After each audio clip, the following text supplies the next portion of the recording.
Okay, what's with the snake?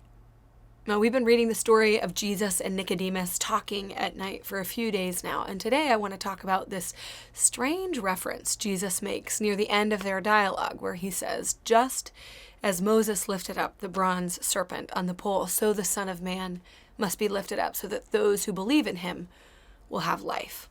What is that?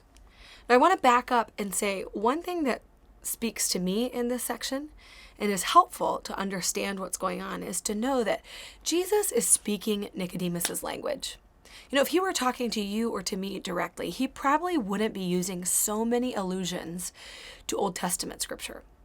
But remember, Nicodemus is a Pharisee, and he's a ruler of the Jewish people, which means he would have had all of the Torah committed to memory by heart. This was his native language. So for Jesus and Nicodemus to banter in Old Testament references, like to the prophets, to Genesis, and now to Moses in the book of Numbers, would be totally normal and even loving the way that Jesus is speaking man to man, teacher to teacher, and Jew to Jew. But for us, we don't really know that story, so it comes across as strange. What bronze serpent? Today, go back, flip all the way back, like Genesis, Exodus, Leviticus, Numbers, to Numbers 21. Here's what's happening. The people have been delivered from slavery. They've been pulled out of Egypt. God parted the seas. They walked across on dry land. He crushed Pharaoh's army with the waves. He provided food from nothing, like over and over and over. They saw God deliver and provide, and still they grumble. They're out in the wilderness and they say to Moses again, "Why did you bring us out here only to die? It would have been better if we had died back in Egypt." And this is upsetting to God, so he sends venomous snakes. Now, some would say, did he send them like, "You snakes, go kill these Israelites"?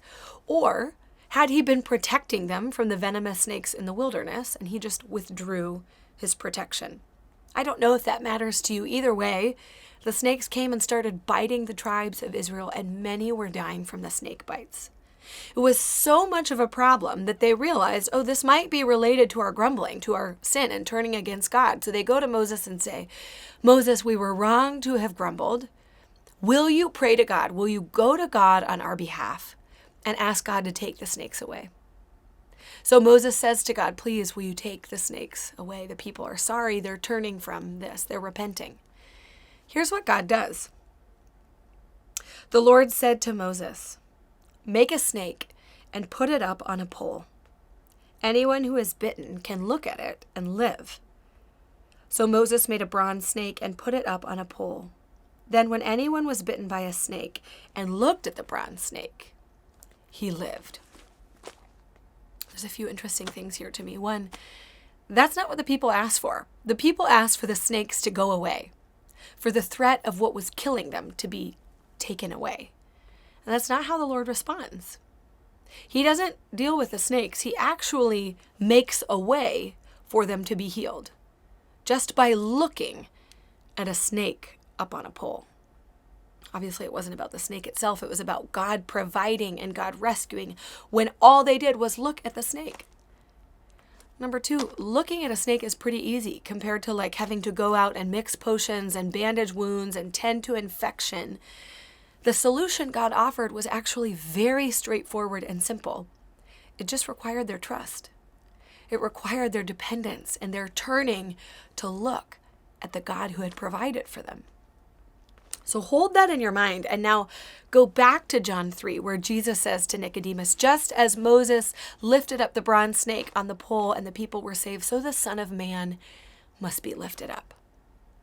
And what he's speaking just by alluding to this story is he's saying, Nicodemus, you're dying. You've been bitten, not by literal snakes, but you have a venom that is seeping inside of you, not just you, but all of Israel and all of humankind. That venom isn't from a snake, it's from your sin.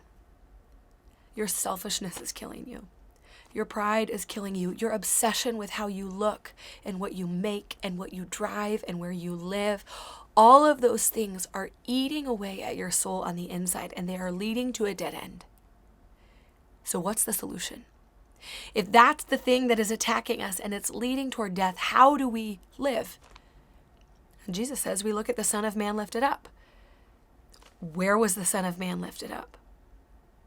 Yeah, at the cross. The Son of Man was literally lifted up on a pole, like a straight up flashback to Numbers. And all we have to do is believe in him, to look at him, to put our trust in him. That when we feel the venom and the snake bite, we fix our eyes on Jesus. We turn our eyes to him and we remember that he died for us, that he has forgiven us, that he has washed us clean so that we might be born again and have new life, life that is untainted by the snake bite because of what he did on the cross. Isn't it cool, first of all, that the stories all the way back in Numbers still point to Jesus? I mean, the Bible is one story. It's a rescue mission of how God over and over swoops in to save his people and give them new life. And in Jesus, we see that promise of new life is final. So, where has the snake bitten you? What are the things that are killing you from the inside out, that are leading you toward dead and dull existence? And today, can you turn your eyes on Jesus? Spend a few moments reflecting on his forgiveness and his mercy and his love at the cross.